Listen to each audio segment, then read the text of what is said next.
Anda kembali di iNews Pagi pemirsa. Presiden Republik Indonesia Prabowo Subianto tiba di Kuala Lumpur Convention Center Kuala Lumpur, Malaysia untuk menghadiri konferensi tingkat tinggi ke-46 ASEAN.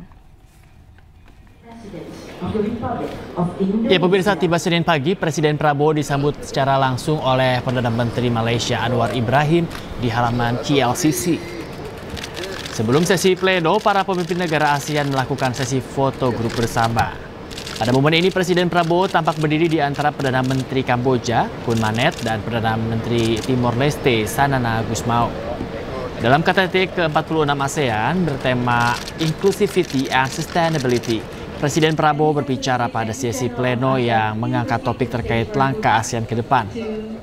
Tidak hanya mengikuti rangkaian pertemuan KTT, Presiden Prabowo juga melakukan pertemuan bilateral dengan sejumlah negara sahabat. Kehadiran Presiden Prabowo menegaskan posisi strategis Indonesia sebagai pemimpin di kawasan Asia Tenggara. With a special significance, a decade, take note to congratulate for his wisdom and most senior member of ASEAN, the multilateral system, and ensure. Pemirsa, Presiden Republik Indonesia Prabowo Subianto menghadiri konferensi tingkat tinggi ke-46 ASEAN di Kuala Lumpur Convention Center Kuala Lumpur, Malaysia. Tidak hanya mengikuti rangkaian pertemuan KTT ke-46 ASEAN, Presiden Prabowo menegaskan posisi strategis Indonesia sebagai pemimpin di kawasan Asia Tenggara. Keharusan dari negara-negara ASEAN untuk meningkatkan kohesivitas dan kekompakan sehingga kita benar-benar bisa menjadi kekuatan regional yang diperhitungkan, kemudian juga menjadi sebuah kekuatan yang benar-benar bisa bermanfaat dengan semua potensi. Populasi ASEAN ini menurut catatan ada kurang lebih 660 juta penduduknya. Ini merupakan sebuah kekuatan ekonomi yang besar. Kemudian kita juga punya berbagai komoditas yang bisa saling diperdagangkan, dan ini merupakan satu kekuatan. Pemirsa, viral di media sosial video yang menyebutkan rencana pemasangan eskalator di situs bersejarah Candi Borobudur. Meski demikian, Menteri Kebudayaan Fadlizon menyebutkan ialah chairlift yang akan dipasang secara non-permanen. Dikala Pak Presiden Prabowo pada tanggal. Video ini viral di berbagai platform media sosial yang dinarasikan adanya rencana pemasangan eskalator di Candi Borobudur, Magelang, Jawa Tengah. Unggahan video ini pun sontak menuai komentar warganet yang menyoroti kelestarian bangunan bersejarah ini. Menanggapi hal ini, kantor komunikasi Presiden pun angkat bicara dan menegaskan adanya pemasangan fasilitas ini guna mendukung kunjungan Presiden Prancis Emmanuel Macron pada 28 hingga 29 Mei mendatang. Presiden Macron ingin mengunjungi salah satu keajaiban dunia yang ada di Indonesia, yaitu Candi Borobudur. Dan untuk itu, pemerintah kita menyiapkan beberapa fasilitas untuk memudahkan kunjungan Presiden Prancis ke Borobudur. Nanti beliau akan ditemani oleh Presiden Prabowo rencananya selama di sana. Dan pihak pengelola menyiapkan beberapa fasilitas untuk memudahkan kunjungan. Pemerintah menyiapkan rem, ya, jadi semacam jalan setapak yang tidak pakai tangga untuk sampai level 4. Kemudian juga menyiapkan nanti namanya apa itu, stairlift. Stairlift itu ya kalau di rumah-rumah biasanya dipajang di pinggiran tangga untuk bawa orang untuk naik ke lantai berikutnya. Hasan Nasbi pun memastikan pihak pengelola yang memasang fasilitas ini yaitu Injerni akan diawasi langsung oleh Kementerian Kebudayaan untuk memastikan tidak ada bagian bangunan yang rusak akibat instalasi ini. Menteri Kebudayaan Fadlizon pun meluruskan bahwasannya yang akan dipasang pada Candi Borobudur ialah chairlift yang akan dipasang secara non-permanen. Chairlift itu di pegangan, ini untuk inklusivitas. Semua situs-situs dunia itu sudah memakai kan itu. Kita melakukan adaptasi terhadap itu. Jadi ini sesuai dengan undang-undang juga. Dan tidak ada perusakan sama sekali. Itu pakai handrail. Ya. Jadi itu saya tegaskan, tidak ada eskalator apalagi eskavator. Ini yang menyebarluaskan ini benar-benar menyesatkan.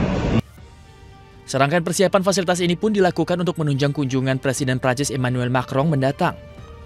Macron meminta agar lawatan ke Indonesia juga termasuk melihat salah satu keajaiban dunia tersebut.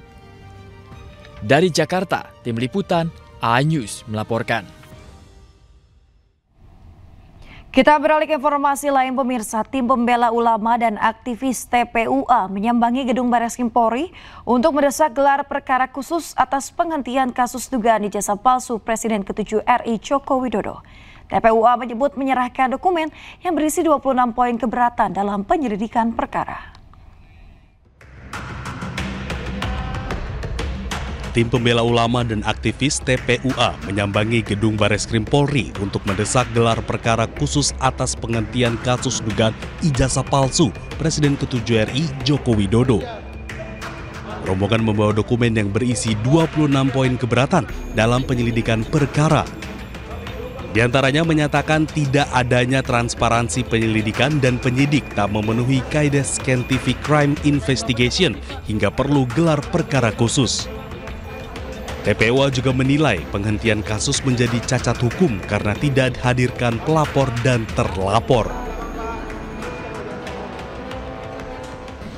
Sesuai dengan yang sudah disampaikan bahwa kita datang ke sini ke Karo Wasidik ya, sebagai atasan penyidik untuk melakukan desakan gelar perkara khusus. Bagaimana tadi disebutkan di dalam Perkap 6 2019 itu. Pasal 31. Maka di sana kita tuangkan poin-poin keberatan atas hasil gelar perkara dan hasil penyelidikan yang dihentikan pada tanggal 22 Mei yang lalu. Ya, inti keberatannya kita tuangkan ada 26 butir gitu kan yang kita masukkan sebagai alasan hukum kenapa TPUA keberatan gitu kan atas penghentian penyelidikan. Sebelumnya, Barreskrim Polri telah selesai melakukan penyelidikan atas kasus ijazah Jokowi yang dinilai identik dan tidak ditemukannya unsur pidana sehingga kasus dihentikan. Dari Jakarta, Esra Ambarita, Rama Maheru, Edi Nugraha, iNews melaporkan.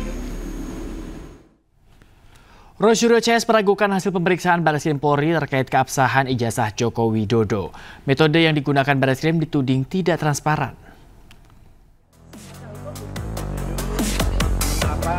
Dan prosedur penyelidikan perkara dugaan pidana pemalsuan ijazah saudara Joko Widodo dilaksanakan secara tidak transparan. Roy Suryo bersama tim pembela ulama dan aktivis menolak keputusan Barreskrim yang menghentikan penyelidikan kasus ijazah Presiden ke-7 Republik Indonesia, Joko Widodo.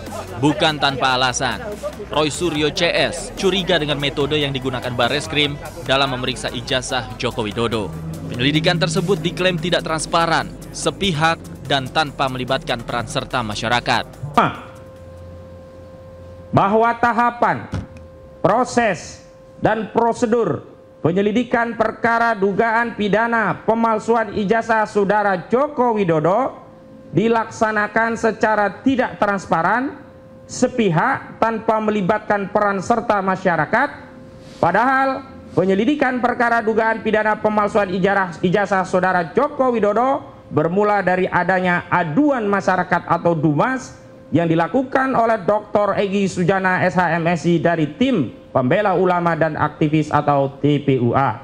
Kedua, bahwa pengumuman hasil penyelidikan perkara dugaan pidana pemalsuan ijazah saudara Joko Widodo yang pada pokoknya menyatakan ijazah yang dimiliki saudara Joko Widodo identik dan penyelidikan perkara dugaan tidak pidana pemalsuan ijazah saudara Joko Widodo dihentikan tidak sesuai dengan tahapan, proses, dan prosedur penanganan perkara pidana dengan pendekatan Scientific Crime Investigation atau SCI yang selama ini menjadi acuan Kapolri Jenderal Pol Listio Sigit Prabowo dalam menangani sejumlah perkara yang menyita perhatian publik.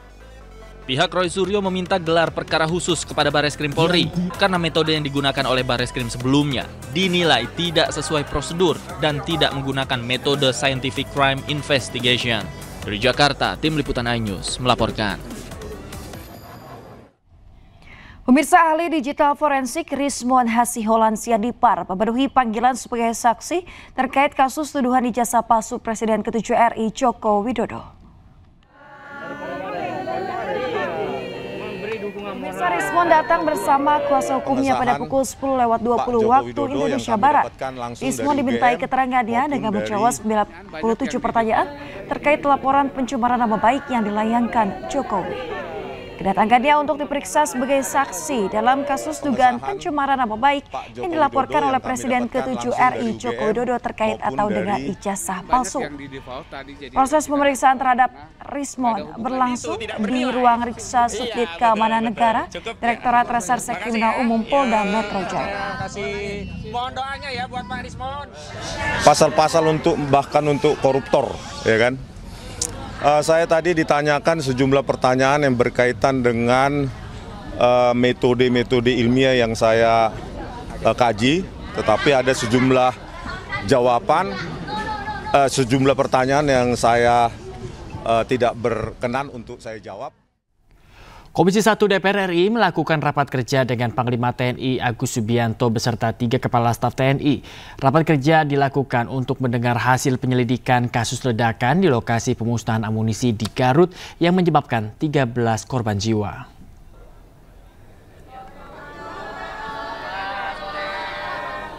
Panglima menyebutkan bahwa prosedur untuk peledakan amunisi sudah dilakukan sesuai aturan.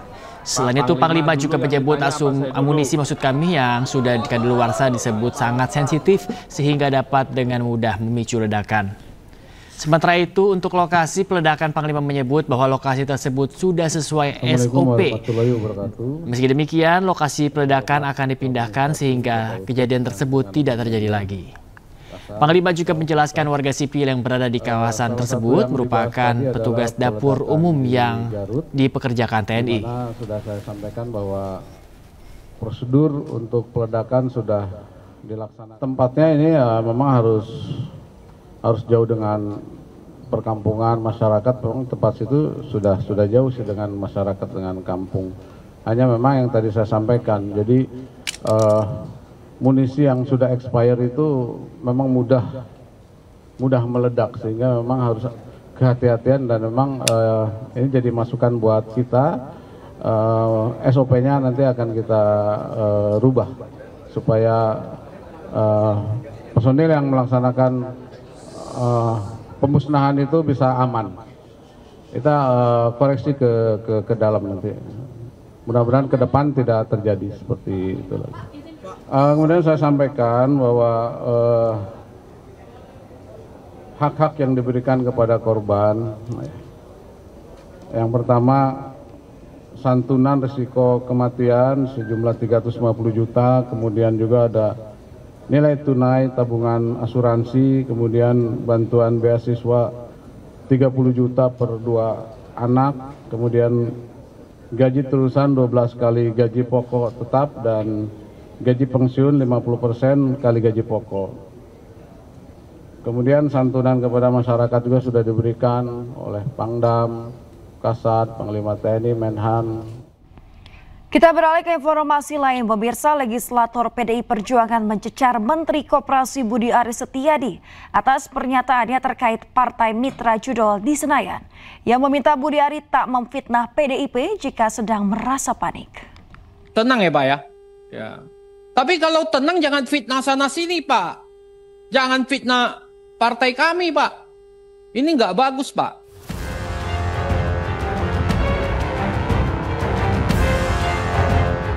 Anggota Komisi 6 DPR RI fraksi PDI Perjuangan Darmadi Duryanto mencecar Menteri Koperasi Budi Aris Setiadi di tengah rapat kerja Komisi 6 dan Kementerian Koperasi di Kompleks Parlemen Senayan, Jakarta, Senin siang.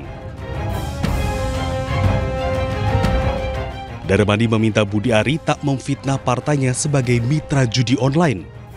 Mulanya Darmadi menyinggung perkembangan koperasi Desa Merah Putih dan meminta Budi Ari untuk tidak panik dalam pengembangannya. Seiring dengan target pembangunan 80.000 koperasi Desa Merah Putih di Indonesia. Ia lalu meminta Budi Ari tidak menyerang pihak manapun jika merasa tidak tenang. Nah, saya minta Bapak jangan panik mengejar 80.000 ini. Jangan panik. Jangan kemudian karena kepanikan Bapak lari kemana-mana. Apalagi Bapak sekarang juga lagi nggak tenang pikirannya kan? Ya, diserang sana sini. Betul kan Pak? Tenang ya Pak ya? Ya.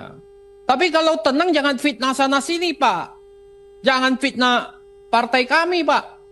Ini nggak bagus Pak. Gitu.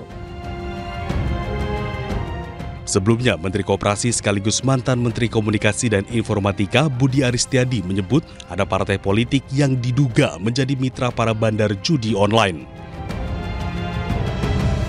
Hal tersebut disampaikan Budi saat membantah tudingan keterlibatannya dalam kasus suap terkait perlindungan situs-situs judi online saat menjabat sebagai Menteri Kominfo. Tim Liputan iNews melaporkan. Mantan Menkominfo Budi Aris Setiadi disebut-sebut terima komisi 50% dalam praktik website judi online pemirsa. Namanya muncul dalam dakwaan jaksa di sidang kasus dugaan Kemenkom Digi maksud kami. Gusti Allah boten sare.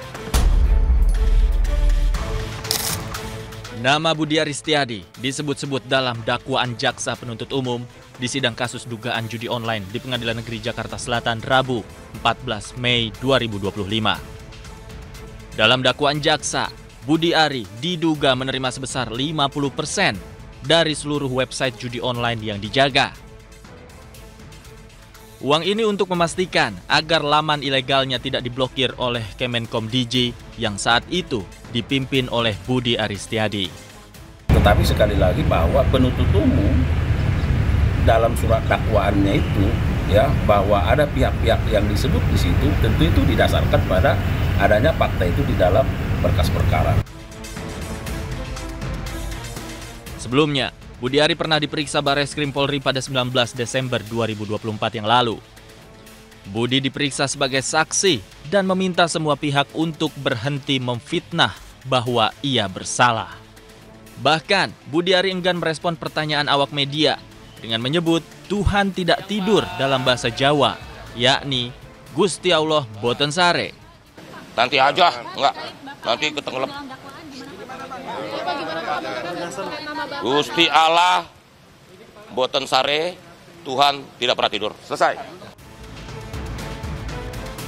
Sebelumnya polisi berhasil membongkar kasus judi online yang melibatkan 11 orang pegawai aktif Kementerian Komunikasi dan Digital. Sidang perkara Komdigi sendiri sudah digelar pada Rabu 14 Mei 2025 lalu dengan agenda pembacaan dakwaan atas 4 orang terdakwa. Hingga kini ada 3 orang yang masih buron dalam kasus ini. Tim Liputan iNews melaporkan. Pemirsa, tim penyidik KPK menyita 11 mobil dalam kasus dugaan suap pengurusan tenaga kerja asing di Kementerian Ketenagakerjaan. Selain 11 mobil, penyidik KPK juga menyita 2 motor mewah.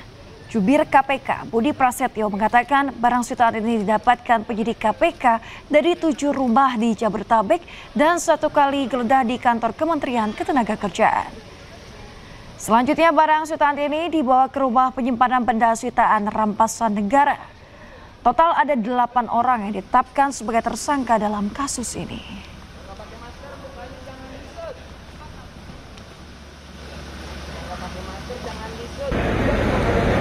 Ya, KPK dalam perkara di Kemenaker ini telah melakukan serangkaian kegiatan penggeledahan dan penyitaan terhadap barang-barang dalam bentuk unit mobil dan motor sejumlah 11 kendaraan roda 4 dan 2 kendaraan roda 2 yang telah diamankan oleh tim penyidik KPK. Ya, ada beberapa lokasi yang dilakukan penggeledahan. Setidaknya tim penyidik KPK melakukan penggeledahan di 7 lokasi rumah pihak-pihak terkait di wilayah Jabodetabek dan 1 kantor.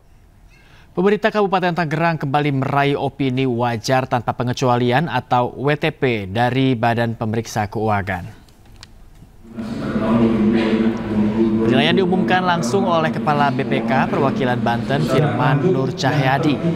Usai BPK memeriksa laporan keuangan APBD tahun 2024 dengan tingkat penyelesaian mencapai 96,31%, tertinggi di Provinsi Banten. Meski mendapat WTP untuk ke-17 kalinya secara berturut-turut, BPK tetap memberi catatan perbaikan, terutama pada perencanaan dan pelaksanaan pembangunan fisik. Kalau secara umum, yang pertama soal klasifikasi ya, kesalahan penganggaran, satu, terus yang kedua, terus dana BOS, gitu. Terus juga yang ketiga soal masalah pekerjaan, pembangunan gedung, pembangunan jalan. Kita mendapatkan 90% ya untuk kita lanjut temuan baik itu BPK maupun inspektorat. Insya Allah ke depan kita akan terus upayakan untuk lebih meningkat lagi dari persentase. Ada beberapa memang yang belum kita selesaikan dan ini menjadi Sukses menjuarai Premier League, Liverpool berparade sepanjang 15 km. Informasi olahraga akan hadir usai jeda yang satu ini, tetaplah di News Pagi.